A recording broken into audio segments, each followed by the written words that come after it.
Hey guys, it's Ferociousllama, and I'm back again with a modern deck today, playing some Living End for its namesake card, the Living End sorcery with no converted mana cost, with spend 3 for 4 mana, which we never do, or rarely ever do. And basically, it's just like, oh god, I don't remember the name of the card. Living Death, probably? And I think is what it's called.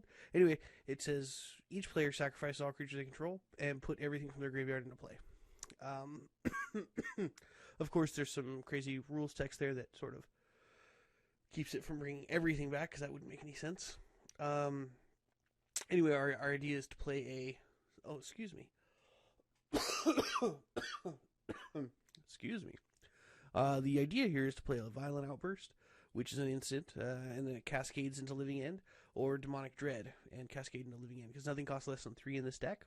So we do have kind of a slow initial start, but a lot of times our turn 3 play can be essentially a Wrath of God against a really aggressive, zoo type of deck. Or, a Tarka Red or whatever if they have a lot of creatures in play.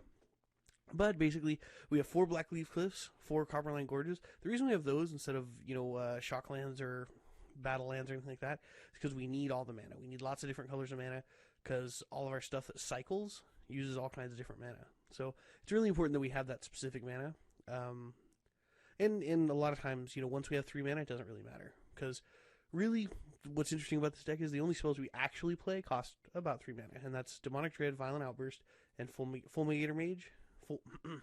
Fulminator Mage, and Beast Within. Everything else we pretty much don't cast. We might, and we have, but we don't want to. We got some fetch lands, we got some basic lands in case there's a Blood Moon or whatever. And, then we got a couple of utility cards. Beast Within, Fulminator Mage, of course. And then Deadshot Minotaur takes out any pesky flyers. Beast Within kills pretty much whatever. What's the best is against like a control deck is to go Beast Within your land, and then next turn Living End. And then they lose the Beast. And then a Fairy Macabre, I guess? I don't know what it's called exactly, but Fairy Macabre. We discard it and exile 2 cards from a graveyard in case we're playing against another deck that has a lot of creatures. Or, a similar Living End deck, or, any number of things can happen.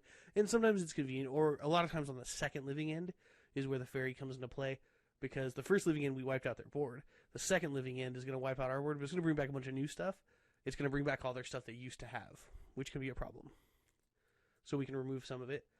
And then let's just say they have some real big creatures that we can't get rid of, or any number of things, or, they have some really aggressive creatures. We got 2 Shriekmaws, because what's great is you evoke them and they go straight to the graveyard. Ingot Chewer is phenomenal against Affinity. Same thing. You go Ingot Chewer, evoke, and then when you're Living End it back, it comes into play, stays in play, and you get the it comes into play trigger again. Two more fairies, because you never know when you got to remove stuff against the mirror, or any other kind of reanimator type deck. Sudden Death, just a split second, kill spell, works really really great against a lot of decks with a lot of tricks and a lot of counter spells, especially like a lot of the Grixis Delver. It's not as popular online as it used to be, but for a while there it was super duper popular. And I think part of the reason Sudden Death is so great is because we don't play a lot of spells in this deck, so they just wait to counter the things that are important. And sometimes Sudden Death can't be countered, but something that kills a creature is important. And then Jund Charm to kill. I find myself using it mostly to wipe out a whole bunch of weenies early on in the game, like against White Weenie, or sometimes like the Red Weenie. That's kind of a thing now, I guess. Like a Goblin type deck with the Foundry Street Denizen or whatever it's called.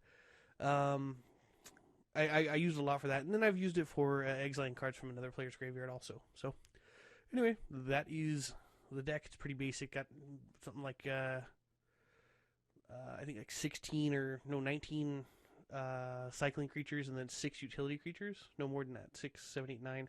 So we got like 18 cycling creatures. 8 spells that hit our Living End, and 3 general purpose removal spells, and then 4 land destruction spells. So anyway, let's play. See what happens.